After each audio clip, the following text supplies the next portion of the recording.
নমস্কার বন্ধুরা, এইভাবে শিবরাত্রি ব্রতের আগে নিজে সংকল্প করতে হবে। মহাফলপ্রদ শিবরাত্রি ব্রত আমি করিব, হে জগৎপতে তোমার কৃপায় নির্বিঘ্নে আমার ব্রত সম্পন্ন হোক। হে শম্ভু, এই চতুর্দশীতে আমি উপবাস থাকিয়া তোমার পুজো করিব, পরের দিবস ভোজন করিব। হে মহেশ্বর, মোক্ষ ভোগের জন্য তুমি আমায় আশ্রয় হও। হে দেব, পূজা ও জপে আমি মন সমর্পণ করিয়া বিধি অনুসারে শিবরাত্রি ব্রত করিতেছি।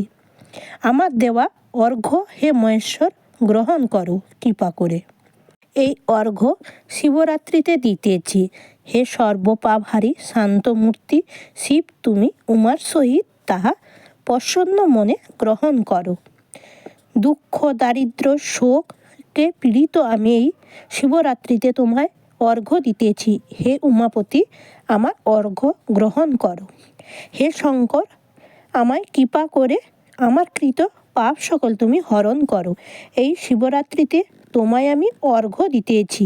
হে উমাকান্তি, তুমি তাহা গ্রহণ করো। হে দেব, তোমার প্রাসাদে নির্বিঘ্নে এই ব্রত তোমায় সমর্পণ করলাম। হে জগৎপতি, ক্ষমা করো।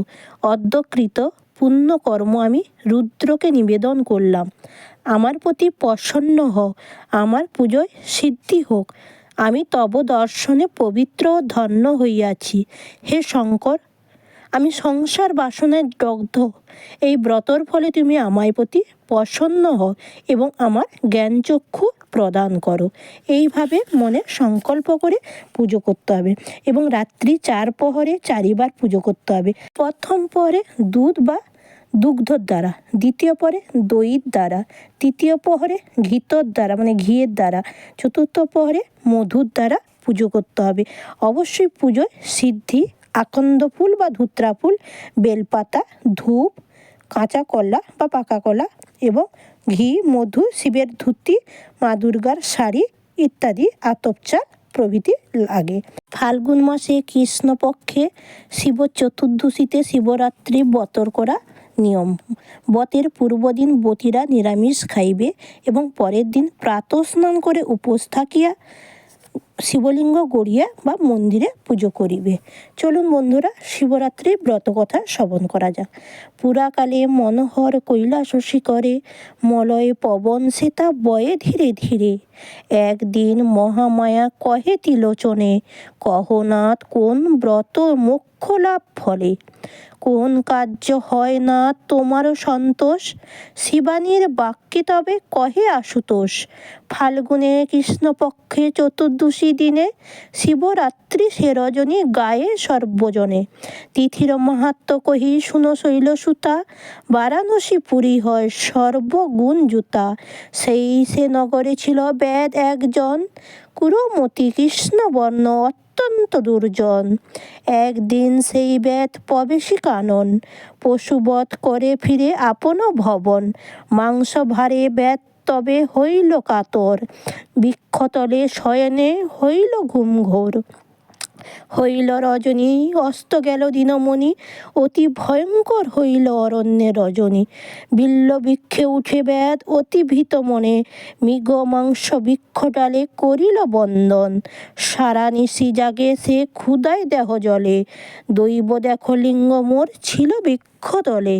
সেই রাত্রি হয় শুনো শিবরাত্রি তিথি, অনাহারে জাগে বেদ দুর্জন পাপমতি। বেদ দেহ পর্ষণে নিশায় হিমবারি, বিল্বপত্র পড়ে কিছু লিঙ্গের উপরে। স্নান নাই নাই পূজা নৈবেদ্যের উপাচার, তিথি গুণে পরম প্রীতি হইল আমার। প্রভাতেও নামিয়া বেদ যায় নিজ ঘরে, আয়ু শেষে যমদূত আসে ভয়ঙ্কর। যম পাশে বাঁধি বেঁধে লয়ে যেতে চায়, শিবদূত আসি তবে বাধা দিল তাই। মম দূত পরাজিত করে যমদূতে, দূতসহ আসে যম মমের নিকটে। আমি কহি হয় বেদ অতিশে দুর্জন, কিন্তু শিবরাত্রি ব্রত করেছে পালন। তাই যেন ধর্মরাজ এই ব্রতের ফলে, পুণ্যবান হয়ে এলো কৈলাস অঞ্চলে। বিস্মিত হইয়া ধর্ম করিল বন্দন, দুঃসহ ফিরে গেল আপন সদন। আনন্দিত হয় দেবী শিবের বচনে, শিবরাত্রি ব্রত কথা শুনিয়া শ্রবণে। স্থান যেন পায় শিব শিবানীর পায়, শিবরাত্রি ব্রত কথা কালী কৃষ্ণ গায়। সমাপ্ত বন্ধুরা শিবরাত্রি ব্রত কথা। শিবরাত্রি ব্রত পালনের সঠিক সময়সূচি। আচ্ছা বন্ধুরা, ফাল্গুনের 3 তারিখ 16ই ফেব্রুয়ারি সোমবার সন্ধে 5টা 33 মিনিট 27 সেকেন্ড গত হলে শিবরাত্রির ব্রত পালন করতে হবে বন্ধুরা। পালনের মন্ত্র: সংসারে ক্লেশদগ্ধস্য ব্রতে নানেন শঙ্কর, প্রসিদ সুমুখ নাম জ্ঞান দৃষ্টি পদ ভব। এর বাংলা অর্থ হচ্ছে, হে শঙ্কর, আমি সংসার বাসনায় দগ্ধ, এই ব্রতের ফলে তুমি আমার প্রতি প্রসন্ন হও এবং আমার জ্ঞানচক্ষু দান করো। এবং শিবরাত্রির ব্রতের সঠিক সময়সূচি: ফাল্গুনের 2 তারিখ 15ই ফেব্রুয়ারি রবিবার হচ্ছে শিবরাত্রি এবং সোমবার হচ্ছে শিব চতুর্দশী থাকবে 5:30 পর্যন্ত। তাই বন্ধুরা অবশ্যই রবিবার শিবরাত্রি ব্রত পালন করতে হবে। বন্ধুরা সকলে অবশ্যই এই ব্রত পালন করবে। ভালো থাকবেন, সাবধানে থাকবেন, সুস্থ থাকবেন।